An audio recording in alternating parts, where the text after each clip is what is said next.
Hey, survivors, and welcome to another show. We appreciate you guys being here tonight. This is going to be one hell of a show. We're going to be talking about the Buffalo shooting up in New York. What a tragedy. Another tragedy. It happened obviously before Texas, and it's still kind of ongoing, the investigation and everything else. But we're going to get into all that in a little bit. We have a little background on the shooter and so on and so forth. But we'll go into all that in just a minute.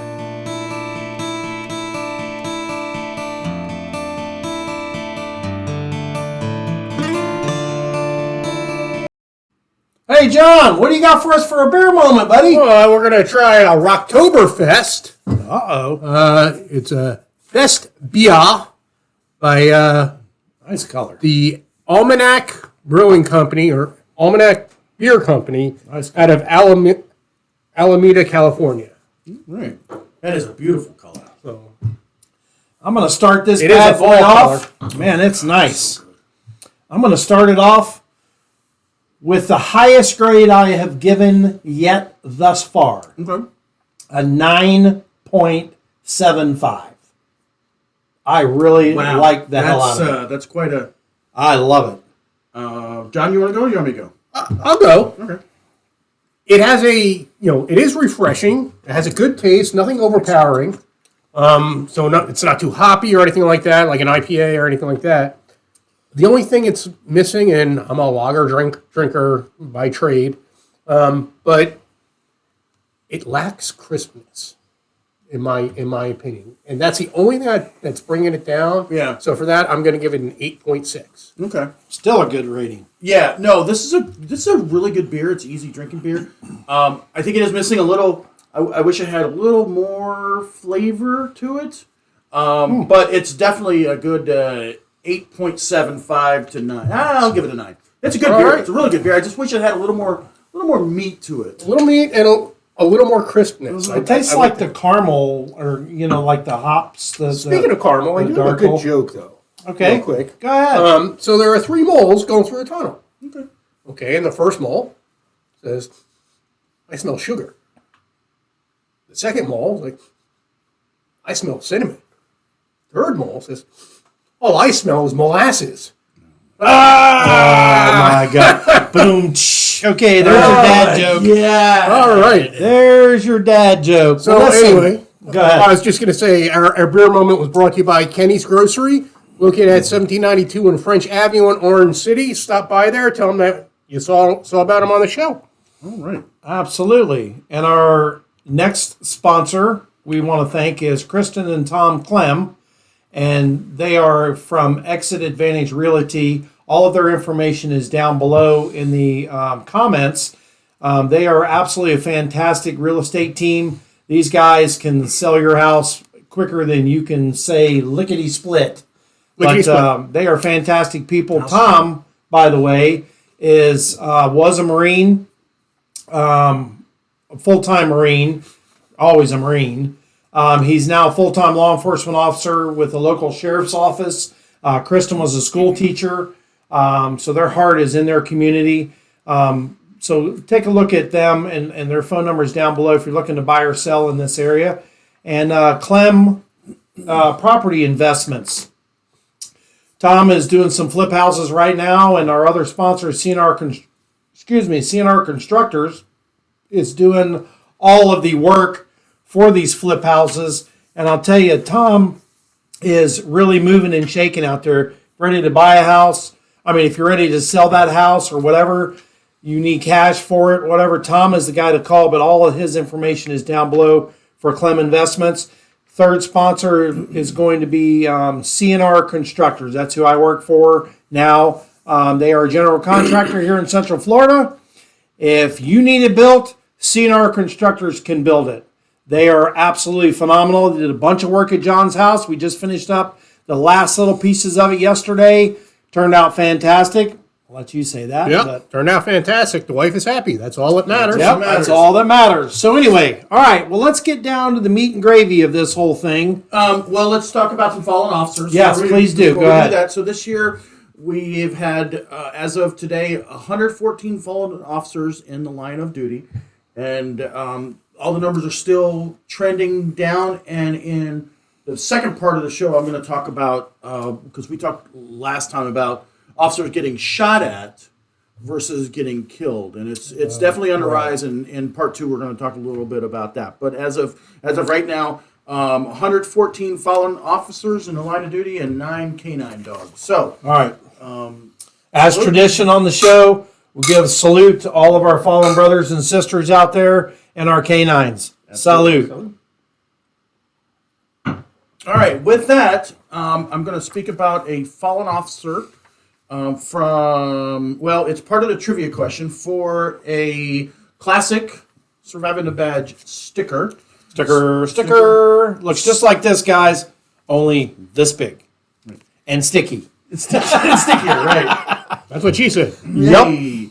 So the question is, who was the first female police officer killed in the line of duty? Who was the first female police officer killed in the line of duty? And I will tell you that she was killed trying to catch a bank robber. She was shot in the chest. And unfortunately, less than 1 year later, law enforcement throughout the nation started using Kevlar. Oh, my God. So this would have saved her life. Yeah. I wonder if it was invented at the time of her death. Well, I did a lot of research on Kevlar and bulletproof vests and stuff like that, and I don't know exactly when Kevlar was invented, but there's been a lot of use of bulletproof material. If you guys know when the date of Kevlar being actually invented, I think maybe DuPont. Yeah, I think it was DuPont. Let us know in the comments to win a sticker. You have to comment, be a subscriber, comment in the comment section. First commenter. Yeah, the first one to Answer the trivia question correctly in the comment section. LT will be right out and send you a classic. And that is the first female police officer killed in line of duty. In the United States. In the United States. Yes. All right. And I just wanted to say one little thing. Camille and I this year are celebrating our 25th wedding anniversary to our wonderful wives, and I don't know why in the hell they put up with us for 25 years, especially that one. I'd already freaking offed him somewhere. Anyway, so to our wonderful wives, and you think you're what, 27, 28 years? 29. 29 years. Wow. To all of our wonderful wives, salute. Salute. And all you wonderful wives out there, salute. So we will be taking a bit of a summer hiatus because LT and I and the wives are going to Alaska, and it's going to be awesome. So we'll have to skip a show. But anyway, all right. So off to the show. We this incident occurred in Buffalo, New York, on May 14th. Okay, but there's some history going back, and we will not say the shooter's name. It's not going to happen. I'm not going to give this guy more press than he freaking already has, because he's a no good rotten POS. So anyway, I'm not going to say his name. If we refer to shooter, it's this guy. Okay, so he's 18 years of age. The whole time before this shooting was going on, goes all the way back to June of 2021. Police visit his home to speak with his parents in reference to comments that he made during a remote high school class about murder and suicide. He writes in a journal. He's keeping like a journal diary, notes of everything leading up to the day of this shooting. And in his notes, he said that he believes his parents know something is wrong. And by this time, he has gained a shotgun and an AR-15, some military-type gear, along with some ammunition. Between June of 2021 and when the shooting occurred, he's gathering all of these supplies, weapons, and ammunition. Good. So we talked last week about red flag laws. And I didn't even look. I don't know. Because this is the perfect example. It absolutely is. And the way. Well, but here's the problem with it. Go ahead, but here's the problem with it. The way the red flag laws are supposed to work is if somebody is showing tendencies of violence, mental illness, they're going to make threats, things like that. These red flags laws are put in place so that if a report is made, and this is my understanding, if a report is made, then they can go to a judge and a judge can do an act or whatever the judge does, and it will prevent this individual from purchasing a firearm. What I don't understand, though, is he's only 18. I did not read anywhere, and I looked and looked and looked and looked. How is he able to get an AR-15? Can you buy an AR-15 in the state of New York at 18 years old? I know a lot of states say that you can purchase a rifle at the age of 18. Okay. Florida was a state where you can purchase a rifle. Right, that's right. Until after, but not a handgun. Right. Handguns are 21. Rifles are 18. But now everything's 21 in Florida. In Florida, after the Parkland shooting, the governor signed a bill into law that you had to be 21. Okay, so he went ahead. So he was 18 and he gathered a shotgun, an AR-15, and all the military type gear. And go ahead. I'm going back to the red flag laws, though. One of the biggest problems with the red flag laws that are there, that in our country, 18 is a magical age. Right. Whatever happened before you're 18, all of a sudden, See ya. no longer happened. Right. And that is one major aspect that needs to be looked at when they're looking at all these gun control laws and stuff like that. Right. Unless you were emancipated or tried as an adult for that offense, he's right. It's gone. When you're 18, it's gone. And another thing, red flag laws only work if somebody reports it. That's right. Absolutely. They can say, wow, this guy is going to shoot up a school, but if they never make a report, we can't put those into effect. And you're going to see here, the events leading up to this, and I blame the parents for part of this because where are they? They come to the thing, they say that, he's going to commit murder or suicide. At that point, I'd have been like, okay, hold on a minute. Well, as soon as I was reading your notes, one thing came to mind immediately. Ethan Crumley. Ethan Absolutely. Crumley. Yeah. Okay? Same thing. Why can't more states, and I do think that the Crumley parents certainly dropped the ball, and they were charged appropriately, and I think parents need to start being charged. Absolutely. Even if it's an adult person who did it, if they can prove that the parents willfully allowed this person to develop into what they are, Could you look at that as an accessory before the fact? It could be. At minimum, Right. criminal negligence. Yeah. Right. I mean, something. Right. But he's right. The sooner we start holding parents responsible for their children's actions, okay? Now, I know he's 18, and they'll say, well, it's not the parents. He's 18. He's an adult. It's not the parents. But if this happened in 2021, he wasn't 18 yet. Right. He was still in high school. Yeah. That is when they should have said, oh, hold on, went in his room, started searching. If they would have went in his room and searched his room, they would have found these weapons. Yep. They'd have found the ammunition and everything else. All right, so moving along. I would search my kid's room all the time. I went through my room. My wife went through the kids' room all the time, picking up dirty clothes, everything else. And of course, she's going to snoop around. We found a couple of nudie magazines. Wait on that, right? I said, hey, put them in my drawer. Anyway, so March of 2022, he claims in his little notes that he's writing, he claims to have killed a feral cat over the course of an hour's time before decapitating it. So, he made this cat. The cat had, I guess, attacked his cat named Paige. He said, I called my mom and she gave me a box and I dug a shallow grave in the backyard, he wrote, before posting a picture of himself wearing safety goggles that were speckled with what appeared to be blood. Pictures of tortured animals, I guess, are a regular thing on this one site here. I'm not going to say the site. No. Never mind. Online message board, which was an online message board, one of them anyway, that this guy had frequented. That's another classic. Didn't the Uvalde shooter also have animal abuse?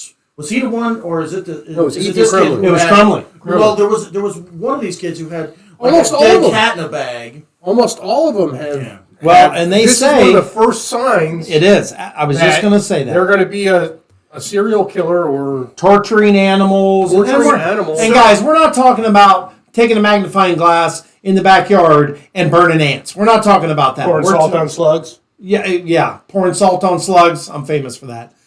We're talking about, a domesticated animal or some type of animal like that, a mammal or something like that, And just showing true cruelty. just torturing the hell out of it before you kill it. You're And an that's what he did. insectist.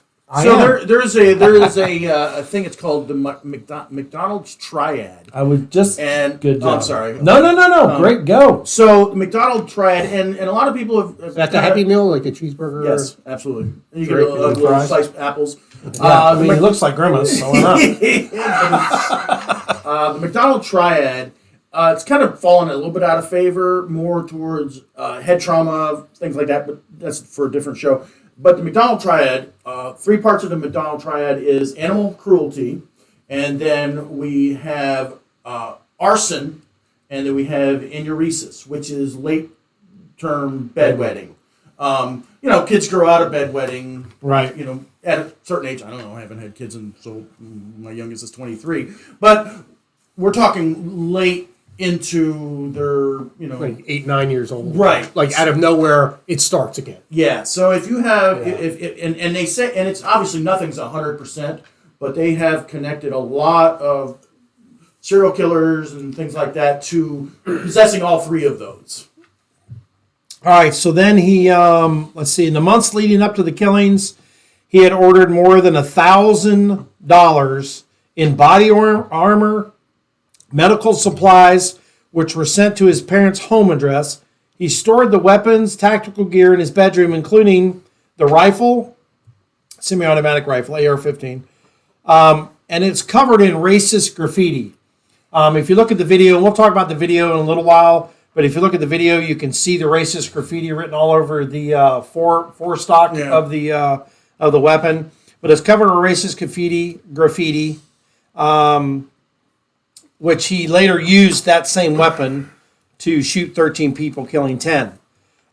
So moving on to what happens in the timeline here. Shooter drives to Conklin, New York, from Conklin, New York to Buffalo, which is 231 miles away from Buffalo. When I was reading that, is there any reason why he drove 230 miles for his? There was no specific thing that said this is why he particularly picked this area, other than the high amount of black population in that area. But, I mean, you can find in New York City, but maybe he figured the New York City police would, although I doubt they would at this point because they've been decimated. Do what? Would intervene beforehand. Yeah. But Buffalo's not a small town. No, it's not. I mean, it's still a city, but... So and I guess hopefully it'll come out down the road, through psychiatrists talking to him. But yeah, good question. I don't know why he drove to that particular area. But anyway, he drives all the way there. On March 26th of 2022, he received a mailed citation for a speeding ticket that he had received while traveling to Buffalo. And he wrote in his little memoirs, papers, diary, whatever you want to call it, "I'm compromised, guys. Now my dad knows I was hours away doing something I shouldn't have." So was he scoping out? Was he doing some surveillance? He absolutely was. He was in the area, and if you read more of his papers and everything else, he was in the area because I'm going to go into it here in a little bit. The guy that was giving him advice on how to do this was basically telling him, you got to have a plan, you got to know where you're going to be at, this and that. We'll go on that in a little bit, but yeah, that's exactly what he was doing. He was driving up and down looking for a place to do this. And I think I said it here in a little bit, he used Google to show what the busiest times were going to be at the Tops grocery store. And that's why he picked that time to attack, is because the Google app, the Google, when you put on there and you search an address and it's a business and you click on the business, it'll show you the busiest times or whatever. it showed that the time that he was going to be there was relatively the busiest time for that grocery store, and that's why he went in. I mean, he planned it out pretty good. So he received the mailed citation to his house. That was on March 26th. On April 29th, he writes a goodbye letter to his family and puts it in a drawer near his computer. Sounds to me like he planned on dying when he went to do the killings. I mean, that was his whole intention. Either suicide by cop or he was going to do it himself. Right.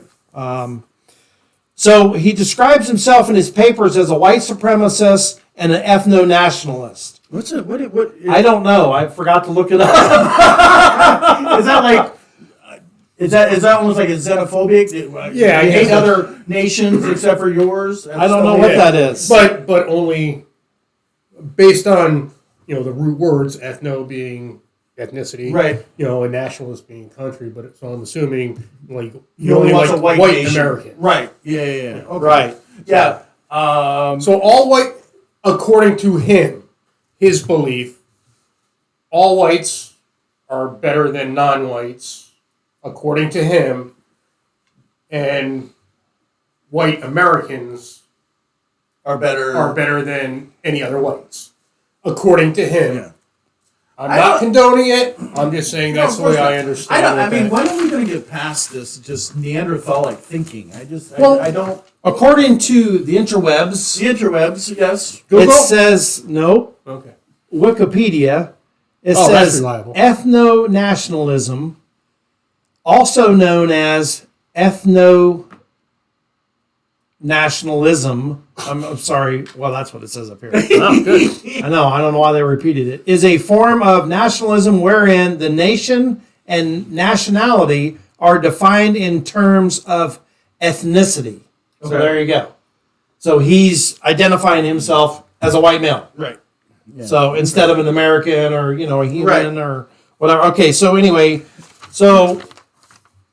he's reported to have written a manifesto and published his plan on Discord 30 minutes before the act took place.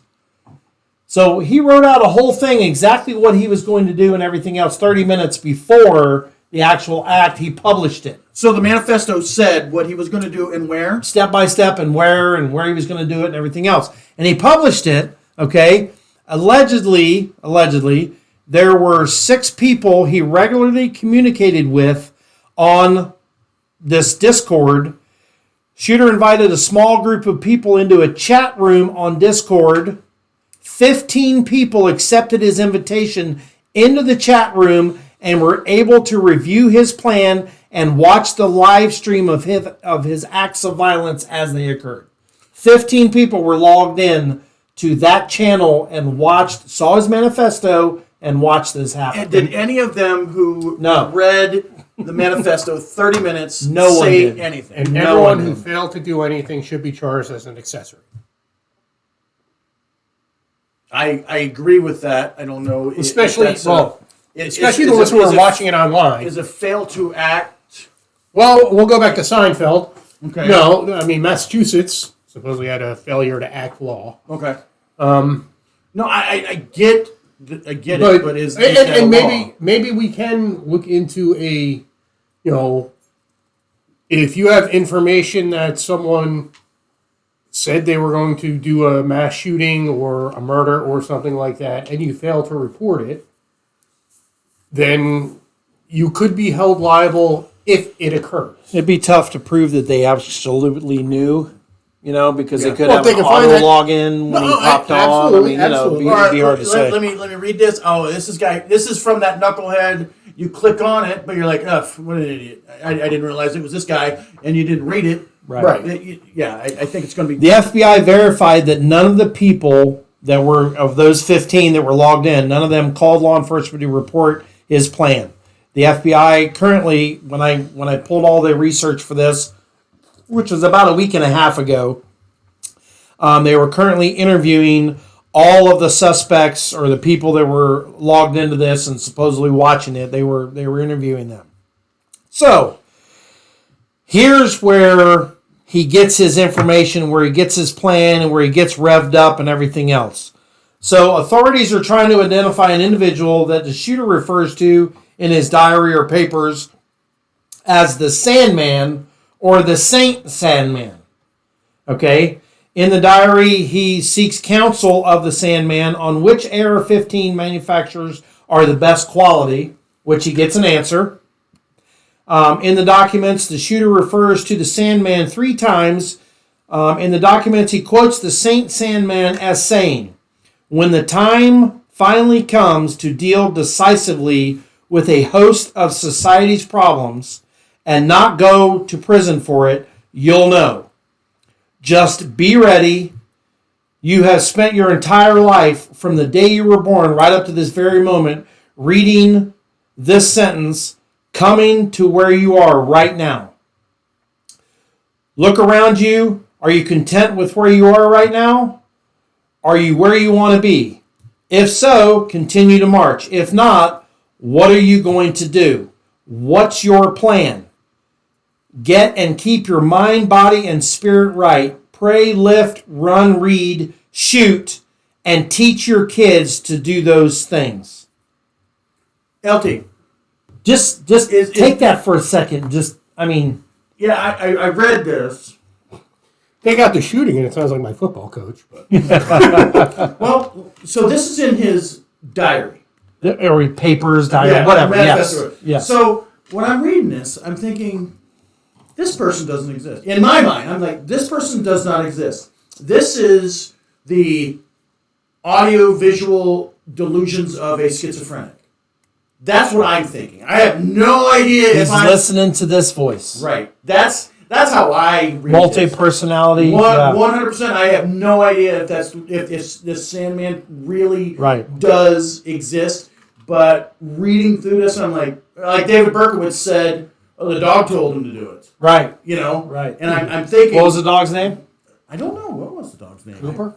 Yeah, Cooper. Man, I will knock you out. Cooper the Wonder Dog is down below, right behind Camille. He always sits in on the shows. He hangs out with us. You can't see him, but he's there. He wasn't in our last show. Ronnie was scratching my ass. I'm just Yeah. So what you're saying is Cooper the Wonder Dog influenced David Berkowitz to kill people? Yes. Wow. Not. Mind blown. But see, now he's a good boy. He's home with me, and he's changed his ways. All right, smartass. All right, the rifle that he did choose to use to commit this absolute horrible frickin' massacre was a Bushmaster X15, a version of the AR-15 platform. Actually, you know what you should have done the trivia question on, though? Was what does AR stand for? I thought about doing that last time, and I totally forgot. What does AR stand for, John? Armament rifle. What? It's what? Armalite rifle. Armalite rifle. Armalite rifle. It's from the company that purchased, who actually invented that platform. Oh, so it's like the 40 caliber bullet has to say Absolutely. SNW. Yes. 40 caliber because they invented the 40 caliber. Yeah. Same with the 357. 357 SIG, the semi-automatic version of the 357. It's the 357 SIG. And that kind of went. Yeah. Well, because it's nowhere like a 357. Yeah. I mean it's this long as compared to a 357 Magnum, which is this long. Yeah. I mean, come on. But yeah, I think you bring up a good point, John. If we're going to start talking about these shootings where this platform is used, it's important to give people the truth. AR does not stand for assault rifle. Never it has, doesn't. Never will. Or automatic rifle. Whenever you hear people say AR, assault rifle, it's all political. AR was invented. I think it was called Armalite rifle, and I think Armalite was the name of the company that invented this platform, and then Colt purchased that patent or whatever it is. So it was never assault rifle. Right. Never. And then everybody's just copied it. They just pay homage to Colt or whoever has the patent for it now whenever they produce a new style of it or whatever. And there's 10 million different... Oh, my goodness gracious, yeah. I mean, it is one of the most popular platform rifles in the United States. And Bushmaster is a good weapon. I mean, it's a decent weapon. It's a mid-priced weapon, very reliable. I've shot many of them. That gun didn't kill these people. He did. The bad guy did. Yeah. And you know what's funny? Gun never fired itself. No. Right. Is New York has some of the strictest freaking gun laws in the country, Absolutely. along with, California and whatever else. Illinois. And this happens there. So for all of you folks, I don't know, there may be some of you that are watching that are absolutely say we need to outlaw every single gun, nobody needs to own a gun, whatever, blah, blah, blah, blah, blah. Well, making them more strict, yes, to a point, I agree, it will stop some of this. But New York's got some of the strictest gun laws in the nation. You know what I tend to see, though? And he bought it, Yeah. and he shot people I with tend it. to see that the places with the strictest gun laws have the most lenient district attorneys, Yep. and they don't prosecute. Yeah. Except for Texas. Well, but they have strong gun laws. Yeah, I know. No, they do. Yeah. They have strong gun laws, but they're not like out of control. You can't own a gun for anything. No, and they Okay. and they kill more people with the death penalty than anybody. I'm sorry. Go ahead. But strong gun laws, weak DAs doesn't stop gun crime. It does not. No, it equals freaking more crime. You can have strong gun laws, strong DAs, and you have less crime. Yep, absolutely. And another thing, and unfortunate, and these situations are horrible. They scar the nation, absolutely. But once we step back and we start looking at the true statistics, Yeah, the true FBI statistics, these platforms are a small percentage of all the deaths in the United States. It's handguns. Right. And Oh, yeah, if you for look sure. if you look at the murder and shooting rate of handguns in Illinois, Chicago, oh yeah. it's like, but nobody ever wants to talk about that. Nobody ever wants to talk about handguns. Nobody ever wants to talk about, and it's all politics. If you really want to, Well, they want to talk about handguns. They don't want to talk about street crime. right, yeah, which is the handguns, Right. yeah. But here's my question. You go back to 2021 when the state police go out and they talk to him about suicide, murder, whatever. I mean, what happened with that? There's nothing happened with that. Did his parents take him to get counseling? Doesn't say any. No matter which report I read, no matter which news article I read, any research I found doesn't show anywhere where he went in and got any kind of counseling. His parents took him to get any kind of counseling or anything else. From what I'm reading on all this, the kid was a loner except for online, everything else. So, it just seems to me like parents, the best thing I can tell you is, and for those of you that are new parents or newer parents and, your kids are still toddlers or whatever else, just be involved with your kids. Know what they're doing at every waking moment of their lives until they move away or they're 18 or they move off or they graduate college, they move out. Just know what's going on. Yes, they're going to say, oh, you're a pain in my ass. I can't do anything. You're all over me. Blah, blah, blah. Oh, well, you're not their friend. You are their freaking parent. That's exactly what I was going to say is be involved so much that you are a pain in the ass. Right. And they know that you're going to search their shit in their room. And one of the most important things is they've got to understand that when they're 2 years old. Right. You can't can't just flip a switch. All of a sudden, at 16, all of a sudden, I'm a pain in your ass. No, they gotta know. I mean, I'm sure all of us could give our kids the look. Right? Oh, yeah. And once that look came out, they're like, I'm sorry. Yeah. And here's the deal. We're not saying that you have to lock them in the rooms. You have to ground them all the time. We're not saying you have to run your house like a prison. What we're saying is you have to be involved in their lives. Be involved with them. Speak to them at the dinner table. Speak to them dinner at the where dinner you sit table. around. Right. Those parents out there that allow their children to do nothing but spend the entire day online, on their phones, and everything else, you're asking for trouble. I'm telling you right now, you're asking for trouble. All of my kids were involved in some kind of sports, some kind of activity, something they were involved in. And I raised 4 of them, and none of them, knock on wood, have been to jail, been charged criminally, or arrested, or anything else. That they told you about. Well, that they told me about. Remember that time I got that call from? Yeah. Yeah. So can you just bail me on? be involved with your kids. Just be involved. Now, can't I say it can enough. give you, from a teacher standpoint, I can tell when kids have parents like that.